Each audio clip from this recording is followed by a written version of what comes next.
Assalamualaikum warahmatullahi wabarakatuh. Good morning, good afternoon, and good evening, everyone.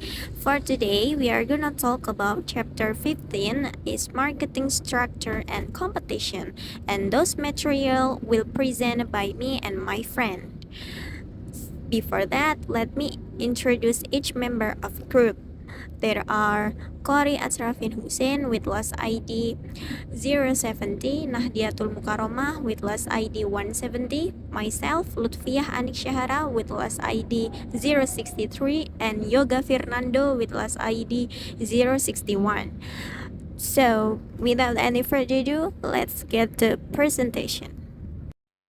Okay, for the first material, I will explain about definition of market structure. So the market structure refers to the way that various industries are classified and differentiated in accordance with their degree and nature of competition for products and services. So it consists of four types: by perfect competition, oligopolistic market, monopolistic markets, and monopolistic competition. Okay, next slide is types of market structures. So in economic, market structures is a number of firms producing identical products which are homogeneous. So there are 8 types of market structures. First is monopolistic competition, also called competitive market, where there is a large number of firms, each having a small proportion in the market share and slightly differentiated products. Second is oligopoly, in which a market is by a small number of firms that together control the majority of the market share. Third is duopoly, a special case of an oligopoly with two firms. Fourth is monopoly, when there is only one buyer in a market. Fifth, oligopsony, a market which many sellers can be present but meet only a few buyers. Sixth is monopoly, in which there is only one provider of a product or service.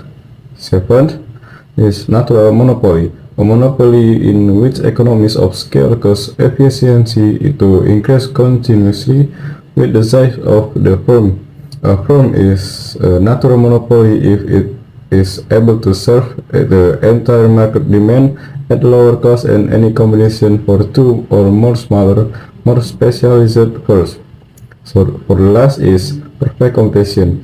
Theoretical market structures that features no barriers to entry and unlimited number of producer and consumers, and a perfectly elastic demand curve.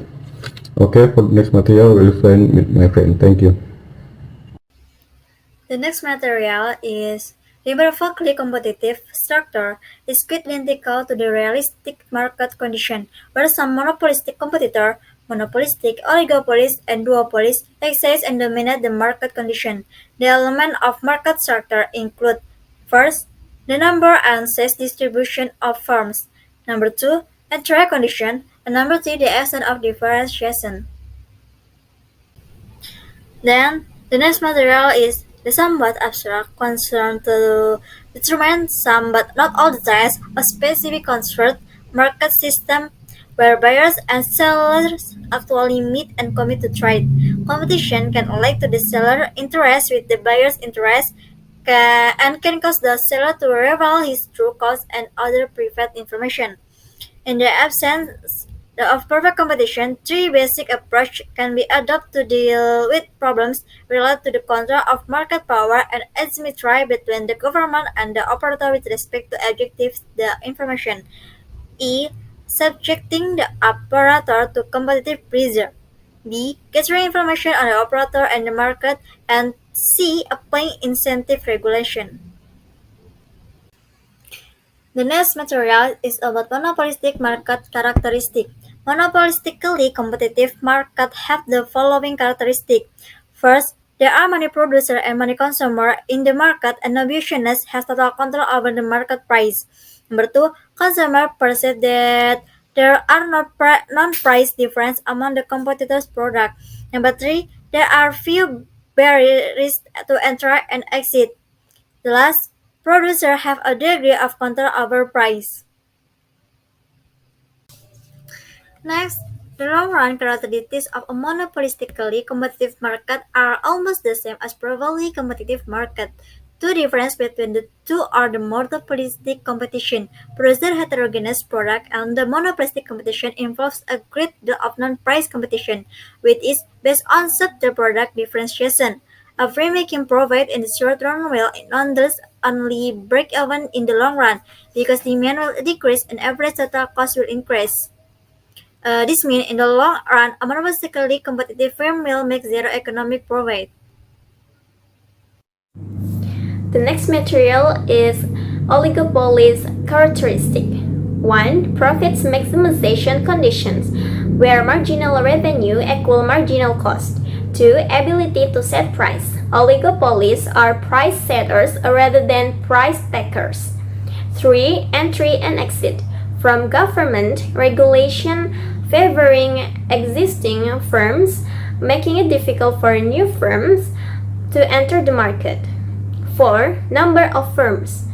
One firm can influence the actions of the other firms. 5. Long-run profit.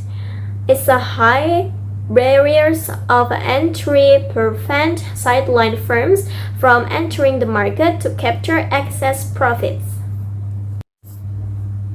6. Product differentiation. Our product may be homogeneous or differentiated. 7. Perfect knowledge. Oligopolies have perfect knowledge about their own cost and demand function. 8. Interdependence.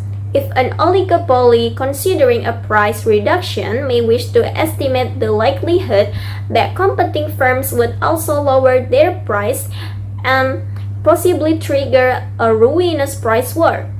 And last but not least is non-price competition, are loyalty schemes, advertisement, and product differentiation.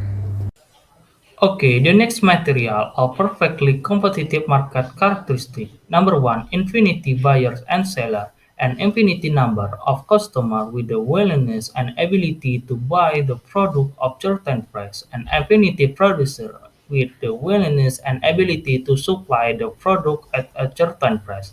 Number two, a zero entry and exit barriers. A lack of entry of exit barriers make extremely easy to enter or exit the perfectly competitive market. Number three, perfect factor mobility.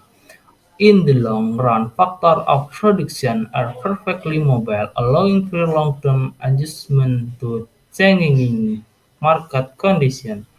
Number four, a perfect information. A customer and producer are estimated to have the perfect knowledge of price, utility, quality, and production method of the production.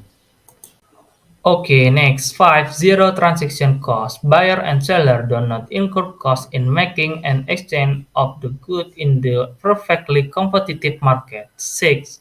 Profit maximizing. Firm assumed to sell where marginal cost meet marginal revenue where the most of profit is generated. 7. Homogeneous products. The quality and characteristic of the market good or service do not vary between different suppliers. 8. An increasing return to scale. The like increasing return to scale or ergonomies of scale, arising that there will always be sufficient number of firms in industry. 9. The property of definite property rights determine what may be sold and will always right and confer on the Alright, buyer. guys, thank you for watching, your listening, and your attention on this presentation. I'm sorry if our presentation there's some of mistakes in explaining the material. So I hope you get new knowledge from this presentation today. Wassalamualaikum warahmatullahi wabarakatuh.